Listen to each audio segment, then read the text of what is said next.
О главных событиях 12 февраля, которые произошли к этому часу. Новые подробности минских переговоров в нормандском формате. Снаряд, выпущенный артиллерией Вооруженных сил Украины, попал в здание Донецкой больницы. Министр здравоохранения Донецкой Народной Республики предоставил отчет о ситуации с ранеными в регионе. Министерство обороны представило очередной отчет о военной ситуации на территории Донецкой Народной Республики. Подразделения Вооруженных сил Донецкой Народной Республики в течение прошедших суток вели опорно-оборонительные действия по всей линии соприкосновения с украинскими карателями. Боестолкновения различной интенсивности проходили сегодня в районе Дебальцево, в окрестностях поселка Широкино и западнее Донецка. Наиболее ожесточенные бои разворачивались на Дебальцевом направлении. В течение суток подразделения ополчения отразили 6 контратак противника, пытавшихся покинуть город. Понеся значительные потери в живой силе, украинские силовики были отброшены на исходные позиции внутрь города. В условиях отсутствия снабжения украинской группировки боеприпасами в Дебальцево отмечается значительное снижение интенсивности применения по позициям ополчения, расположенной в городе, украинской артиллерии. По данным радиоперехватов, боезапас артиллерийских и реактивных снарядов в окруженном в городе украинских силовиков осталось на 1 день боя. Также заканчиваются стрелковые боеприпасы. Переговоры Владимира Путина, Петра Порошенко, Франсуа Олланда и Ангелы Меркель продолжаются более 14 часов. Встреча все это время проходит за закрытыми дверями. Главы государств начали беседу без членов делегации, однако по мере необходимости их приглашали для участия в дискуссии. Стало известно, что главы Донецкой и Луганской народных республик Александр Захарченко и Игорь Плотницкий на заседании контактной группы в Минске отказались подписать документ, согласованный Нормандской четверкой.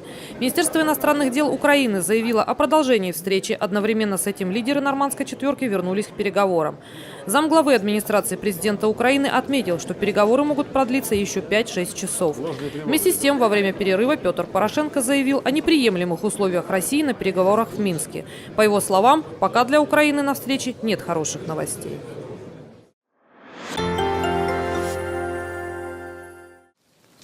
В Донецке из-за попадания снаряда возник пожар в здании городской клинической больницы номер 20. Как минимум 1 человек погиб. Это был не пациент, а мирный житель, который находился рядом с местом обстрела. Люди из здания эвакуированы. Возгорание возникло в неврологическом отделении и лаборатории по забору крови. Информация о пострадавших пациентах больницы уточняется. Известно, что одна из медсестер получила ранение. На месте работает бригада МЧС Донецкой Народной Республики.